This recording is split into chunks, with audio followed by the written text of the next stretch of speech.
Yes, welcome to the Jamaica Young Police channel. I don't know if you guys remember a video I did about this guy from Montego Bay, Lil Zol, who had committed eight of the big ones, taking away people 3 points. That's 8 times 3, that's wow, and he was given in-chamber bail by, one of the elitists and, what should I say, one of those liberal judge in chamber and talking about humanitarian reason why, they had given him bail. But to me, the police officers that did not complete the job, those police officers should not be ever promoted in the police force, because we were taught whenever your target is supposed to be Santa Mass, and they didn't do that. You understand? And that guy should not be still here, because that's 8 people no longer here with us. As you can see on your LCD, you can see that this guy, his name is Euhon Darling. I don't know if he's related to Clinton Darling. That's Clinton Darling, who was a police officer and is in somewhere in the United States. Last time, from information received and obtained, he was in New York. That's the same state where Christopher Brother J. Ebert frequents, because he have family there. But based on information we were reading, is there a connection between Usain Bolt, $2 billion theft, and the hurting of Euhon Darling? We don't know. It's just based on what we have heard, from certain people within law enforcement in Jamaica. Is there any connection to Usain Bolt? Euhon Darling's job was done by a professional. It's either a cop, a soldier, or a well-trained person who knows how to handle firearm.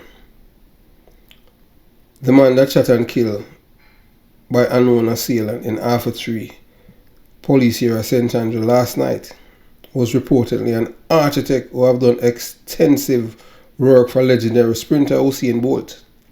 So that's why we're wondering if there's any connection. Yes, welcome to the Jamaica Young Police channel, to my loyal subscribers and viewers. At this channel, we are a group of law-abiding citizens who believe in the rule of law and respect the rights of every citizen, but not those who do not subscribe to such behavior. We at the Jamaica Young Police channel do believe in and support preemptive strikes, because it saves lives. Yes, so when it comes on to these bikers, these guys that did what they did to Euhon Darling, yes, we believe in preemptive strikes.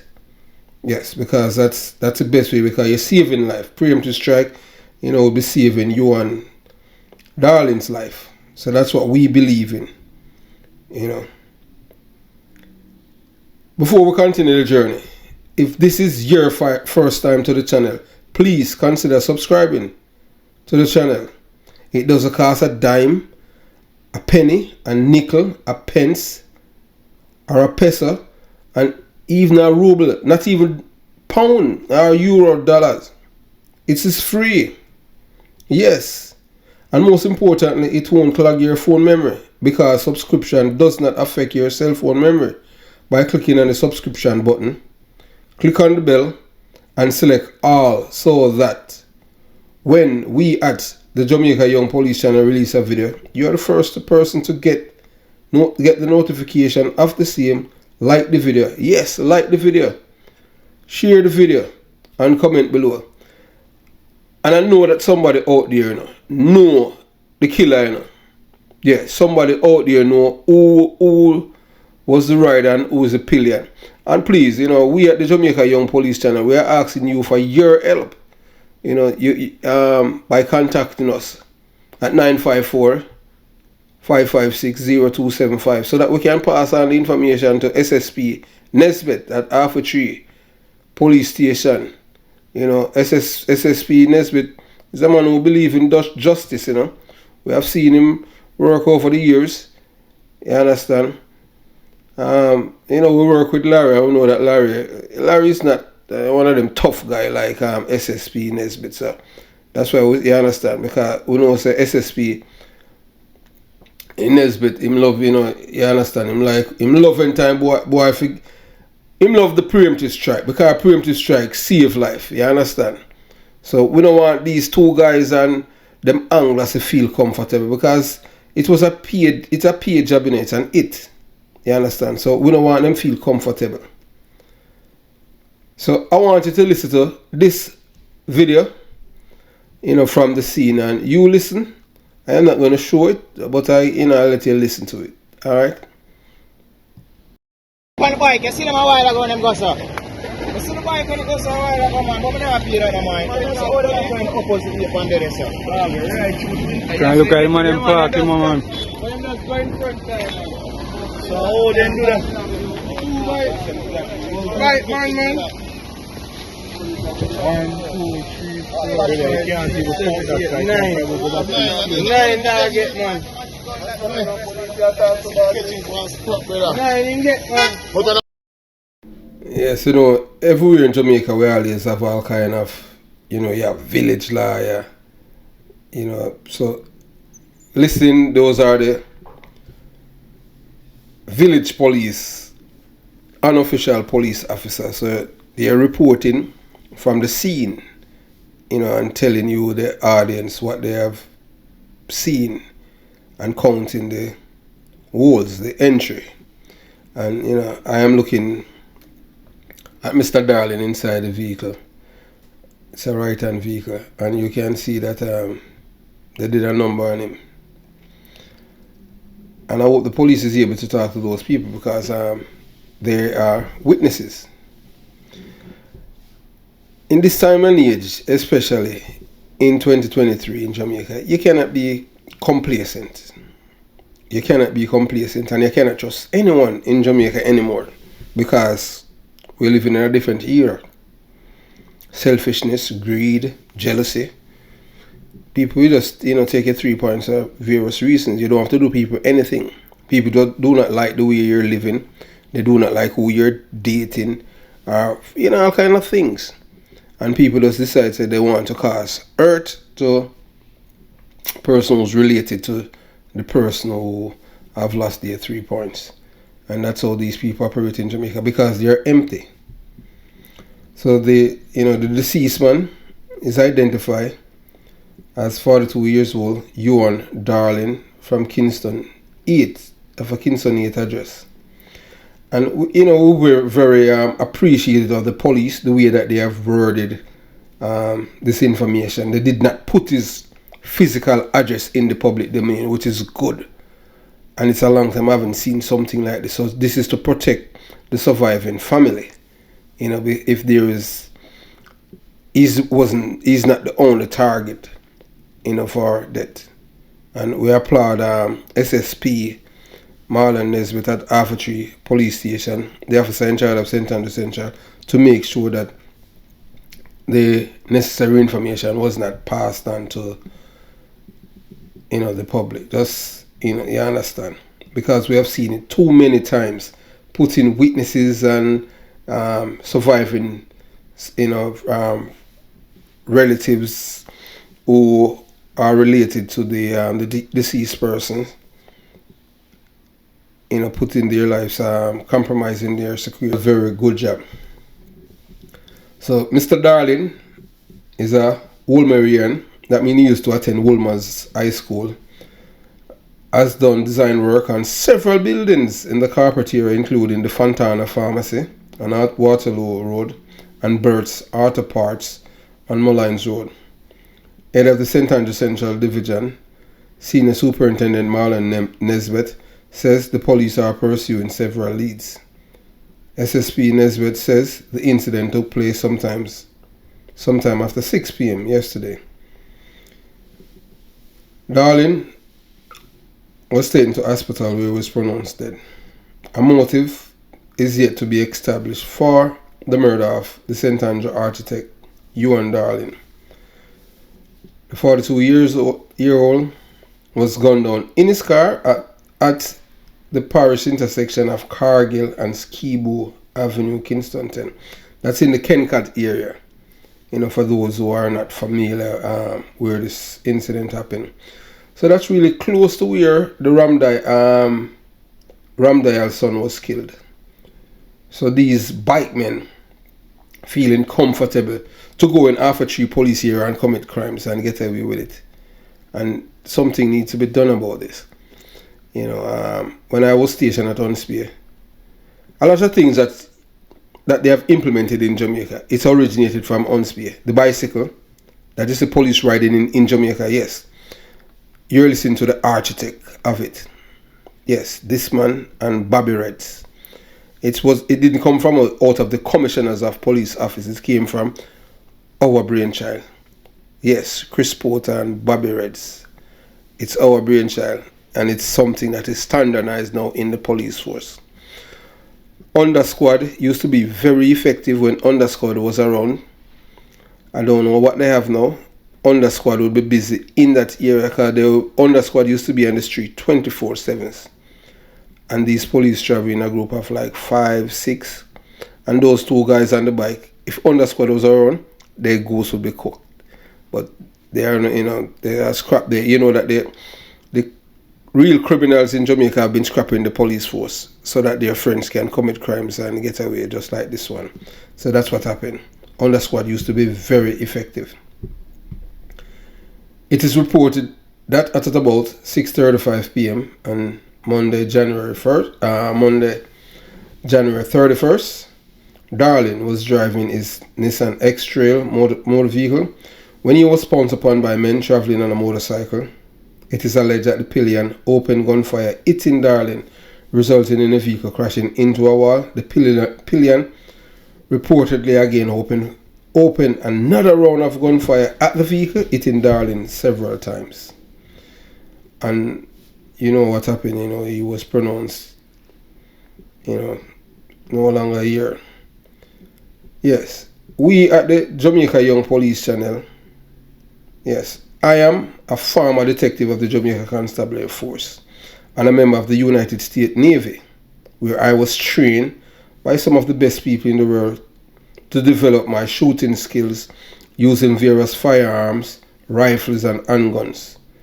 I was awarded the ribbons and medals for sharpshooter and marksman at Yakima training site in the state of Washington. That's close to Canada. Very cool, night and day, and it was not an easy feat. That training was very rugged. I saw, of course, in the police was joke to it, because our thing we're training to go over there, and you have to get off a certain amount of rounds in less than 60 seconds, and you don't know where the target will pop up, and it's not any paper target. These are targets that each time you hit it, you will hear it, and the target will go down. It's like 6 inches in diameter, and it go all the way 400 yards. And it was night and day shooting and all kind of stuff, and you have to proficient in using the various rifle, the M16, the 50 cal and the others. You wouldn't use it on that range. It's a different range, because the range is totally different. Whether you're using the Humvee or you're on foot, or it all depends on the situation, but you were make sure that they train you well for it. And I really enjoyed members of the military can earn 3 different proficiencies in marksman, and I have earned all 3 of them in marksmanship. Marksman, which requires a member of the military to shoot 23 out of 40 targets.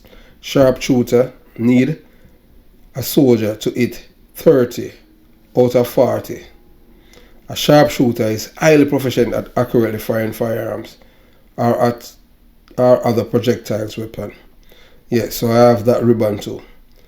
A designated marksman is an infantry asset attached to an infantry squad. Snipers often work on one or within a small team. Sniper also tends to work autonomously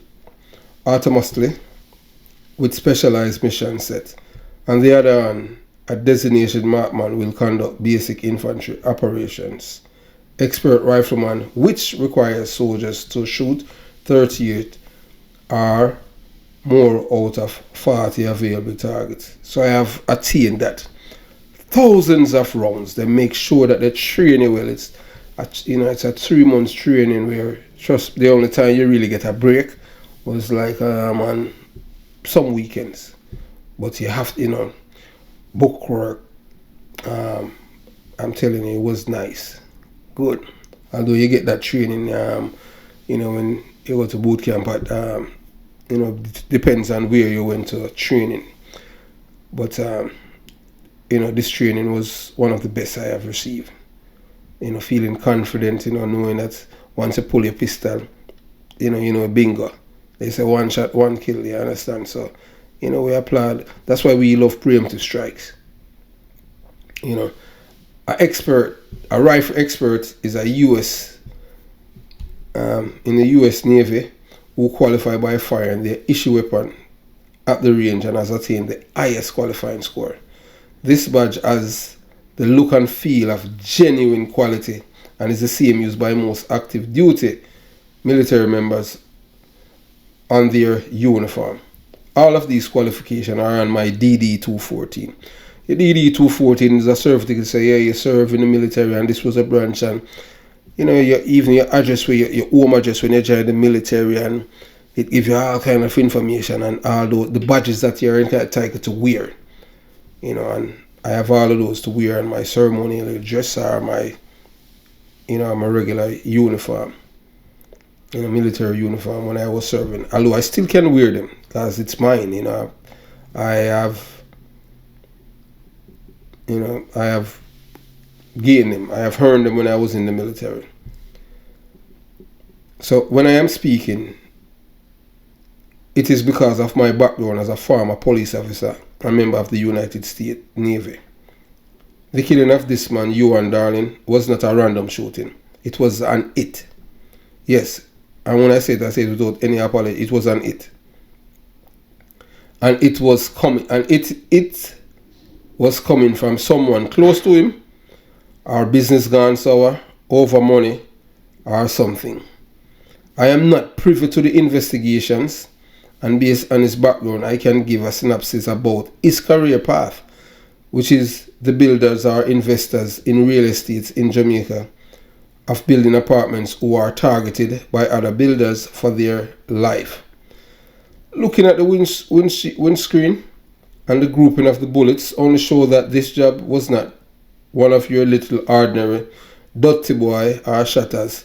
This was done by a professional shooter, probably a trained gun enthusiast, a cop, or a soldier, as it is too perfect for a knucklehead to do the same. Because the knuckleheads, when them fire a while. Most of the time, they fire 50 shots, maybe only 2 will catch it, hit the target. Because when they are firing, they are praying that the bullets, like they feel like they can telepathy to the bullet and tell the bullet where to go. And not knowing that there are certain techniques for you to master it. Based on what is happening in Jamaica with motorcyclists carrying out targeted killings of high-profile Jamaicans in New Kingston after 3 police era, it is incumbent on all motorists, men and women, to first proceed with caution, as these gunmen have zero fear, because they feel as if the system is with them based on the standard of operating practices by INDICOM and the so-called criminal rights groups in Jamaica, like Jamaican for Justice. Drivers, especially those who have licensed firearms, must make sure at all times they must be prepared to use the same, and always be on the lookout for these gunmen who are traveling on motorcycles, because it is the easiest way to escape in traffic. So once you're in Jamaica driving and you have a licensed gun, And all you have to do, you make sure you pay attention to your rear view mirror. Pay attention to your rear view mirrors for bike men. Because once you see the bike man coming in, you're supposed, and you in a line of traffic, your gun supposed to be at the ready, cock and ready to use. Don't wait for them to shoot you, you know. Because once they're coming up, you know, they're pulling up to you, you know. Remember, most Jamaican vehicles are right-hand drive. So once they're coming up, you know, you're supposed to have your gun in your right hand, ready to use. So if they come up and pull their gun, you're supposed to be able to ease back your seat and start shoot through the through your window. Yeah, and hit the shooter. And by hitting the shooter, the more or less the rider would crash. Right? And look, and once you hit them and you come out, you know, don't stop until until both of them stop moving. Because it's your life, you know. It's one life you get, you know. So that's how you have to do it. My advice to each and every Jamaican driving a motor car or any motor vehicle in Jamaica is to make sure that you buy and install a police dash camera system for your vehicle to capture those who are in the public domain. So if something like this should ever happen, at least it is videographic evidence to catch the perpetrator of the crime. And with this back, Mr. Darling background, I hope the vehicle was so equipped with the gadget to give the police a leg up in the investigations. Because by having the videographic evidence, the police can release it to the public. So yes, here are the the dirty boy them that killed this man. You understand? I hope the vehicle was so equipped with this gadget to give the police a leg up in the investigation, because you have some cameras, you know, some of these police dash cam 360 degrees, you know. You pick up the entire right around the vehicle, you know. Like even all the Tesla motor cars, even and the door handles and all those places, there are cameras right around the Tesla vehicle. Some of the BMWs, like the BMW X5, that's a 45e, like, you know, like what I drive, the electric, it have 360 degree cameras around it. You understand? So once you have those kind, driving one of these vehicles, you know, if something happened, there's videographic evidence.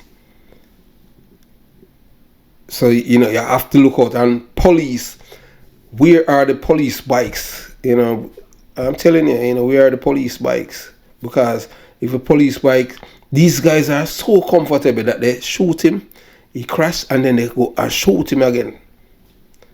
Criminal's paradise, one-on-one right there. They're so comfortable. That's because remember, a gunshot or something loud, you know. And you want to tell me that there was no police vehicle in that vicinity? Yeah, man. So they have been doing that. The politician on both sides of the aisle have done a good job, man.